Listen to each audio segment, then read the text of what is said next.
સ્વામી બજરંગદાસજી ઉદાસીન બાપુ દ્વારા કીર્તિ પટેલ સામે ભવનાથ પોલીસ સ્ટેશનમાં ફરિયાદ નોંધાઈ છે. સ્ટોરી રિપોર્ટ બાય પરાગ સંગતાણી, ગીર સોમનાથ. ગીર સોમનાથ જિલ્લા ભાલકાતીરની બાજુમાં નિરાલી ખોડિયાર ઉદાસી આશ્રમ. હું મહામંડલેશ સ્વામી બજરંગદાસ ઉદાસીન બાપુ તપસ્વી સાધક મહાત્મા છું. ઘણા વર્ષો ત્યાં તપસ્યા કરું. મારી ઉંમરે મોટી થઈ ગઈ છે કે જે જુનાગઢમાં તારીખ 15ના રોજ ભગવા અસ્ત્ર પહેરીને કીર્તિ પટેલ સાય સ્નાનમાં ઘૂસી ગઈ નાગા બાવાને વચ્ચે. એને એમ કહે છે કીર્તિ કે હું બધાને જોઈ લઈશ. વિડીયોમાં મેં સાંભળ્યું, મેં હરુભરું એને ઓળખતો પણ નથી. એટલે આ વિડીયા મેં જોયા બધાય. હવે આ કીર્તિ પટેલને ઉતારો કોની આવે પણ રોકી કોની? આ મારો પ્રશ્ન છે સરકારશ્રીને. જુનાગઢ જિલ્લા કલેક્ટર એસપીને મેં રજૂઆત કરેલી છે આ બાબતમાં કે હું ફરિયાદી બનું છું. જુનાગઢના સાધુ આગળ ન આવે કંઈ નહીં, ક્યાંય પણ ગુજરાત પણ હું આગળ આવીશ તો પછી મહાત્મા હું કીર્તિને છોડીશ નહીં. એટલે કીર્તિના નામનો મેં ગુનો લખાવ્યો છે. અને એ મારે એસપી આઈને કલેક્ટર આઈને બધે વાત થઈ ગઈ છે, એની તપાસ ચાલુ છે. હવે આજકાલ ગાડી પકડવા જાય જ્યાં અહીં છે ત્યાં. અત્યારે એ હજી ભવનાથમાં મળી નથી. હવે મારી પાસે એવા રિપોર્ટ છે, પણ કદાચ આને અમદાવાદ કે સુરત જાય, ત્યાંથી પકડી આવશે, એની રિમાન્ડની માંગણી થાય, એને મારકૂટ થાય. મને ઓફિસર ઉપર ખાસ વિશ્વાસ છે. કેમ ઓફિસરોને મેં આશીર્વાદ આપ્યા છે. ઓફિસરો બને ત્યાં સુધી આ સનાતન ધર્મનું ખરાબ નહીં કરે, પૂરો વિશ્વાસ હિન્દુ છે. અને ઘણાને હું ઓફિસરોને આશીર્વાદ આપ્યા છે, પ્રમોશન લઈને ગયા છે અહીંથી મારી પાસેથી. હિન્દુ સમાજને મેં બને ત્યાં સુધી સનાતન ધર્મનો ઘા કરે ત્યાં હું સહન કરતો નથી. મારી માંગ એ છે કીર્તિ પકડને વહેલી તકે પકડે, એને પકડીને એની રિમાન્ડ દે, એને મારકૂટ કરે.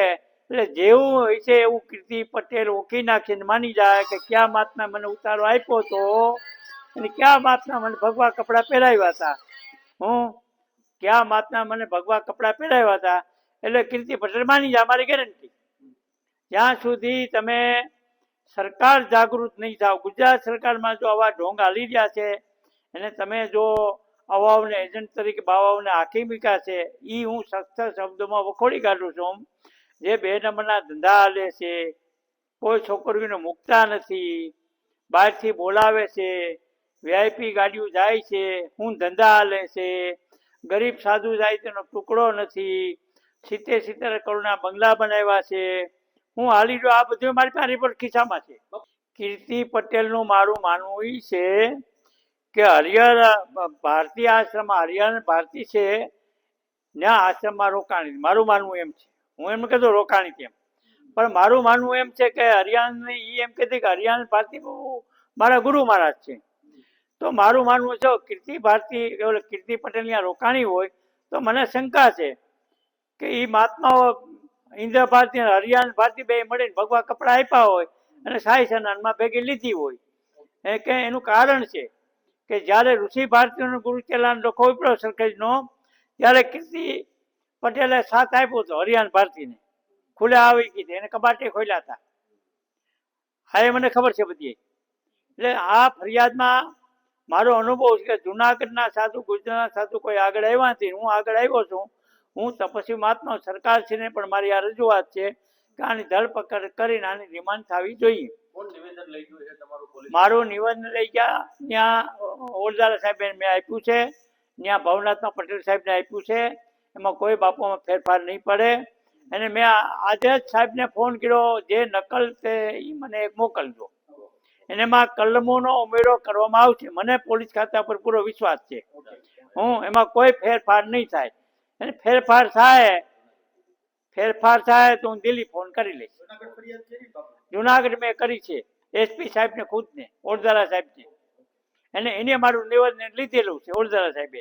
એને ઓરદારા સાહેબે મને ખાતરી આપી, મેં ફોન કર્યો છે કે સાહેબ ઓરદારા કે મારી ખાતરી બાપુ કીર્તિને હું ગમે એમ કરીને પૂરી દઈશ. આજ મારી એક માંગ છે, બીજું કોઈ માંગ આમાં નથી. આમાં કોઈ સાધુ પર હું કેસ કરવા માંગતો નથી. કીર્તિ પકડાય ને મારે ડિમાન્ડ થાય એટલે સાધુના નામ ખુલશે. આમાં કોઈ પણ એને હિન્દુ ધર્મને હું એવી જાગૃત કરું બહેનું દીકરીઓને. આ નવયુવાનો જેટલા હિન્દુના દીકરા આગળ આવો.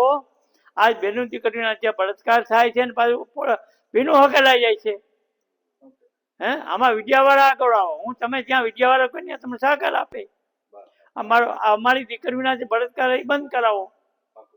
આજ અમે જોયું, અનુભવ કર્યો કે ભાજપવાળા ગાડી નાખીને લઈ જાય છે. હમણાં દીવમાં પકડાના હું કરી લીધી, ભીનું હકેલાઈ ગયું. હે એટલે હું ખુલ્લો આક્ષેપ કરું છું. હું સરકારથી નથી પીતો. ભલે આશીર્વાદ.